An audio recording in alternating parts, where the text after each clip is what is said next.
Besiata Dishmaya, Masechet Kinim, Daf Chavdalet. On continue à partir de la Mishnah Gimel, dirons un peu après la moitié de la page.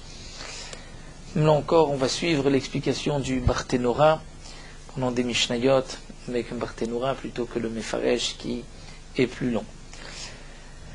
Khatat Lazo, Veola Lazo, le Tana nous enseigne deux femmes, une a un korban Khatat, un oiseau Khatat, et l'autre a un oiseau Ola. Et comme nous dit le Barthénora, on se rapporte sur ce qui est marqué dans le premier Pérec, un korban Ola Ta'of qui s'est mélangé avec Khatat Ta'of, on devra tuer les deux puisqu'on ne sait pas lequel qu'on doit égorger en haut, lequel on doit égorger en bas, lequel on doit faire Khatat, lequel on doit faire Ola, donc les deux on les tuera. Mais ça c'est dans le cas où Nimlar, où le Kohen vient poser la question au Beddin, que dois-je faire? On lui dit, puisque tu as un doute, tu vas tuer les deux. Mais lorsque le Kohen n'a pas posé la question, et à ça Koulan Lema, là, il a pris donc, dans le cas, on va rester Khatat, les autres, donc deux oiseaux, il a fait des deux oiseaux en haut. S'il y en a plus, bien sûr, le din sera le même. Autant de Khatat, autant de Holot. Si il a fait tous les oiseaux en haut, comme si c'était des korban Ola, Merza Kacher, Merza Pasoul, il n'y a que la moitié qui est Kacher, la moitié qui est Pasoul. Ceux qui étaient destinés au korban Ola sont Kacher, ceux qui sont destinés au korban Khatat sont Pasoul. Dans le cas où on ne sait pas qui est le korban, on peut sacrifier un korban, l'Echem Michou, c'est-à-dire pour celui qui doit apporter son korban. Puisqu'on ne sait pas le korban qui est kasher, dans le cas où il y a un doute, on pourra par la suite apporter un korban beshutafut, c'est-à-dire deux femmes vont s'associer, et elles apporteront un korban ensemble, une dira si mon korban était kasher, celui-ci est le tien, si le mien était pas sous, celui-ci est le mien. Là, dans ce cas-là où on a fait tous les korbanot en haut, puisque c'est comme un korban ola ta'of, donc merza kasher, la femme qui devait apporter le korban ola, les ola sont kasher, merza pasoul, la moitié, ce qui était khatat et pasoul. Si le Kohen a fait kulam les mata, tous les korbanot en bas, là encore, merza kasher, merza pasoul, c'est ceux qui devaient être khatat et kasher, ce qui devait être ola, la moitié, et pasoul. Chetsan les mala et chetsan les mata. Le Kohen a pris une partie, il les a sacrifiés en haut du misbéach, une autre partie en bas. Shtem pasoul, les deux sont pasoul. Pourquoi? Shani Omer, je vais dire khatat kreva les malam. C'est le korban khatat qu'on a sacrifié, qu'on a aspergé le sang en haut, alors qu'on devait le faire en bas. Veola, les matam en bas, alors qu'on devait le faire en haut.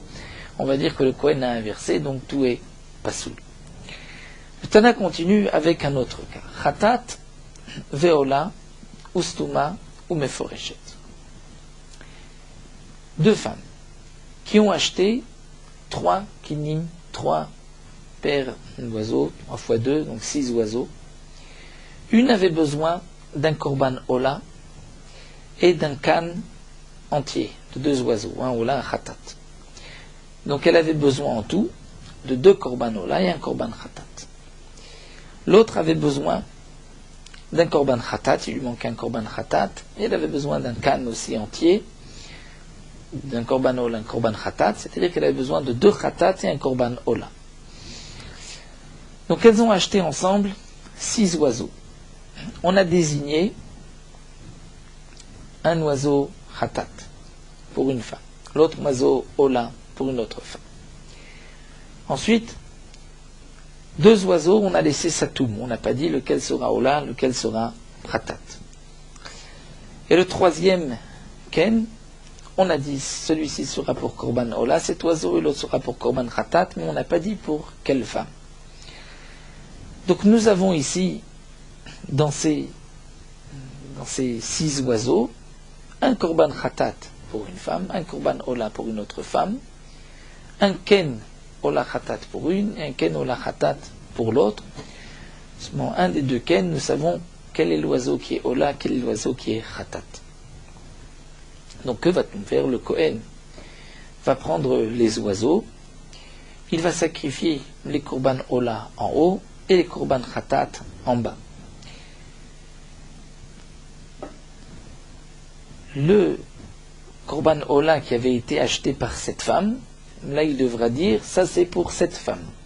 Et l'autre korban khatat qui est désigné déjà pour cette femme, il devra dire ça c'est pour l'autre femme. Les autres Ken, Satoum et Fourage, puisqu'on n'avait pas décidé, donc le Kohen dira ça c'est pour une, ça c'est pour l'autre. Si le Kohen a pris de ces oiseaux, ils se sont mélangés, il a pris à Sakulam les mains là. Il a pris tous les oiseaux, il les a fait en haut. En haut comme des oiseaux Ola.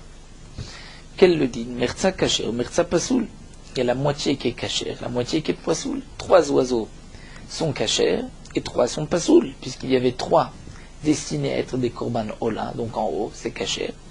3 qui étaient destinés à être korban khatat, puisqu'il les a fait en haut, c'est pasoul. Kulam le mata, si le Kohen a pris les 6 oiseaux, il les a sacrifiés en bas, c'est-à-dire il a aspergé le sang en bas comme des chataot, merza kacher, merza pasoul. Il y en a 3 qui sont kacher, puisqu'il y avait 3 chataot, mais merza pasoul, 3 qui sont pasoul, puisque les 3 autres devaient être ola. Si le Kohen a pris chetzian le malam, chetzian le mata, il a fait la moitié en haut et la moitié en bas. Dans ce cas-là, en kacher et la stuma, ve'im itraleked benehem, n'est kacher que stuma, c'est-à-dire n'est kacher que le kan stuma, où il n'avait pas décidé lequel allait être korban ola et lequel allait être khatat. Donc puisqu'il a fait une partie en haut, une partie en bas, donc on va dire que n'est kacher que la stuma, puisque ces 2 oiseaux n'avaient pas été désignés, le ken et khatat. Ola, donc par la avoda du Kohen, il peut désigner. Cet oiseau sera khatat et l'autre sera ola. Et on parle bien sûr dans le cas où chaque ken, chaque groupe était séparé. Donc il sait que du Satoum, il a pris un oiseau en bas, un oiseau en haut. C'est vrai que du ken Meforash, où il y avait un qui a été désigné Khatat, l'autre Ola, il a sacrifié un haut en bas, mais il ne savait pas si c'était le Khatat qu'il a sacrifié en bas ou en haut. Donc les deux sont pas soul. De même, l'oiseau Khatat et Ola, il ne savait pas. Mais il savait qu'il avait pris de chaque ken, de chaque paire, un oiseau en haut, un oiseau en bas. Donc dans ce cas-là, n'est kacher que le ken Satoum, puisqu'il n'avait pas encore désigné lequel serait Khatat ou Ola. Donc par la avoda, un est en haut, un est Ola, et l'autre est Khatat. Ve'im itraleket benehem. Mais puisque ces femmes ont acheté ensemble, donc elles vont se partager, une va s'acquitter par ce ken d'un korban Khatat, et l'autre va s'acquitter d'un korban Ola, puisqu'on ne peut pas dire que c'est pour une plus que pour l'autre. On continue avec la Mishnah. Khatat shenit arva bechova. Un oiseau Khatat qui s'est mélangé avec Chova, avec un ken de Chova. Une femme avait une obligation d'apporter un korban Khatat et un korban Ola. Chova c'est un Khatat, un Ola, Nedava c'est 2 Olot. Donc il y a un korban Khatat, un oiseau, qui s'est mélangé avec Chova, un ken. Dans ce ken, qui était pour une femme, il y avait un Khatat et un Ola. Nous avons vu dans le premier pérec, comme nous dit Barthénora, que n'est kacher que comme le nombre de Khatat qu'il y a dans le Chova. C'est-à-dire que puisqu'il y avait un oiseau dans un ken qui s'est mélangé, dans ce ken il y avait un korban Khatat, on ne pourra sacrifier qu'un seul korban Khatat. Pourquoi un seul korban Khatat? Puisque si maintenant que nous avons 3 oiseaux, on prend 2 Khatat. C'est vrai qu'il y a 2 Khatat et un korban Ola. Mais si on sacrifie 2 Khatat, peut-être qu'on va prendre de ce ken qui devait être un Khatat et un Ola, on va prendre 2 Khatat. Donc on ne peut pas.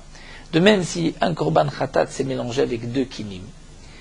Et ces 2 kinim, il devait y avoir 2 Khatat et 2 Ola. Maintenant nous avons 5 oiseaux qui devraient être normalement 3 Khatat et 2 Ola. On ne pourra faire que 2 Khatat. Puisque si on fait plus, 3 Khatat, peut-être qu'on va prendre 3 oiseaux de ces 4, qui devaient être 2 Khatat et 2 Ola. On ne pourra pas non plus faire plus que 2 Khatat, faire encore un korban Ola. Peut-être que c'est le Khatat qui s'est mélangé qu'on va faire Ola, donc on ne peut faire que 2 Khatat. Ça, nous l'avons vu dans le premier pérec. Eh bien, le Tana continue et nous dit, parfois, que on peut avoir la moitié cachère et moitié pasoul, et parfois on peut avoir moins que la moitié qui est kasher. Le Tana va nous expliquer maintenant, dans le cas où chova shnaim bechatat, c'est-à-dire ce korban chatat qui s'est mélangé dans chova, s'est mélangé dans deux kinim où il devait y avoir deux chatat et deux ola, et on a déjà sacrifié de ces deux kinim un korban ola. Donc il y a dans ces trois oiseaux qui restaient, il y avait deux chatat et un korban ola. Et c'est maintenant mélangé, un korban chatat qui était donc déjà désigné chatat, il s'est mélangé dans ces trois oiseaux. Donc nous avons dans ce mélange maintenant 4 oiseaux.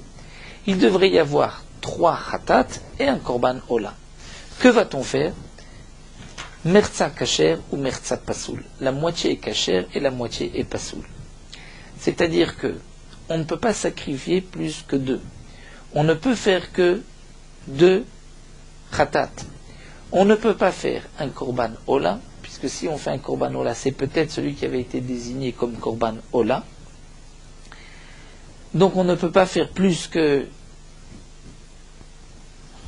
On ne peut pas du tout faire de korban ola, on ne peut faire que des korban chatat, et korban chatat, on ne peut pas en faire plus que 2, puisque des 3 qui restaient, avant que se mélange le 4e, on ne pouvait de ces 3 faire que 2 chatat, et un oiseau devait être obligatoirement ola.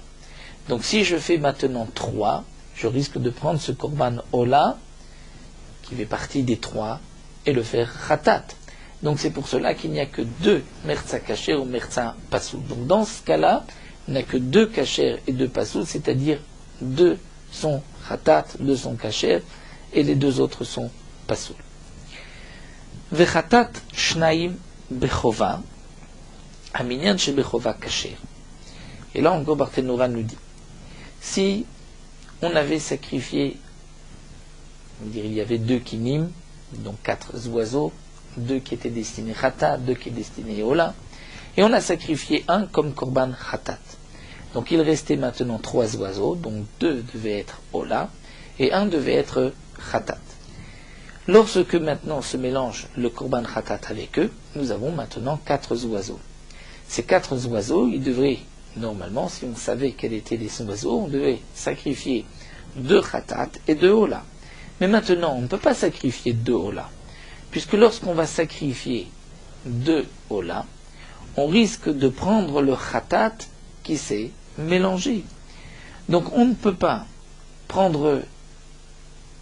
faire du tout de korban ola, puisqu'on risque de prendre le chatat qui s'est mélangé, et on ne peut pas faire non plus 2 chataot, puisque si on fait 2 chataot, dans les 3 qui étaient restés, il ne devait y avoir qu'un seul chatat et 2 autres ola.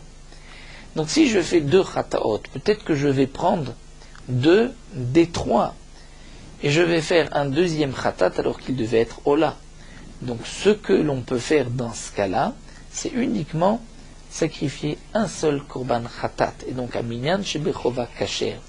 C'est le chiffre de chatat qui est bechova dans les kinim qui restaient, donc dans les 3 qui est kasher, c'est un seul chatat donc qui est kasher. Et là c'est moins que la moitié. Veren ola. De même, si nous avons un korban ola shenitarva bechova, qui s'est mélangé avec des kinim de chova où il devait y avoir de chatat, chaque ken de chova c'était un chatat et un ola. Là aussi on dira en kasher et la minyan olot sheba chova ne sera kasher que comme le nombre de olot qui est bechova, c'est-à-dire chova shnaim beola. Si un korban ola s'est mélangé avec 3 oiseaux qui étaient au départ 4, c'est-à-dire 2 chatat et 2 ola. Et maintenant, on avait de ces 3, on avait déjà sacrifié un korban chatat. De ces 4, on avait sacrifié un korban chatat. Et donc il restait 3, 2 olot et un chatat. Et maintenant, ce korban ola s'est mélangé avec les 3. Nous avons maintenant 4 oiseaux. Normalement, on devrait sacrifier 3 ola et un chatat, mais puisqu'on ne sait pas, ils se sont mélangés.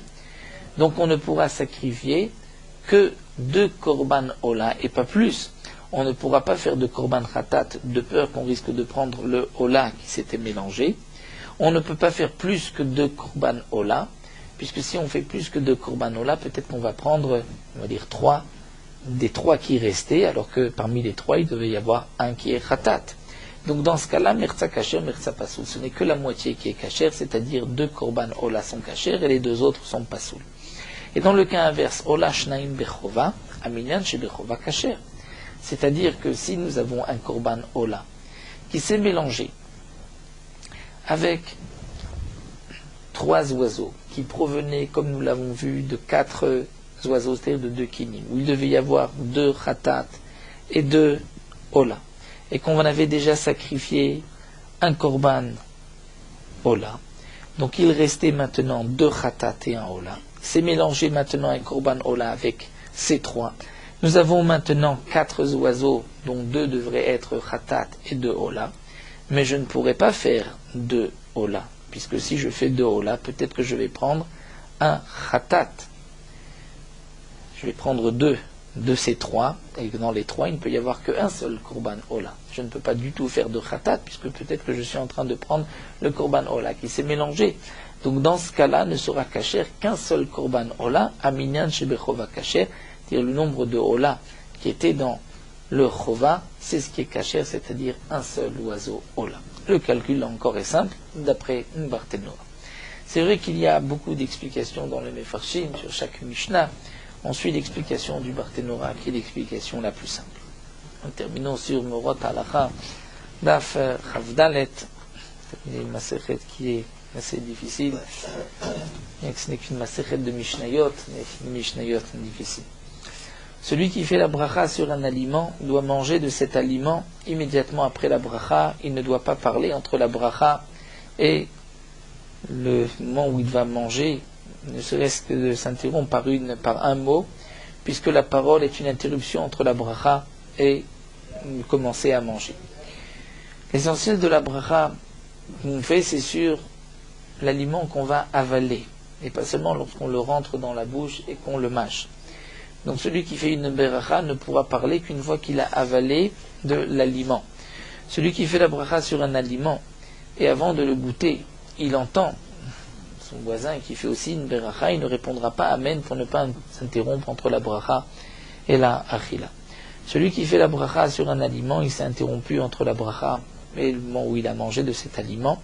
Si ça ne concernait pas la seouda, il doit refaire une bracha. S'il s'est interrompu pour la seouda, donc il a fait la bracha sur le pain, et avant de goûter le pain, il a demandé du sel, il n'a pas besoin de faire une bracha, puisque cette parole était pour le repas, ce n'est pas considéré comme un hefsek. Malgré tout, les chatrila, il ne faut pas s'interrompre entre la bracha et le moment où on va manger de cet aliment.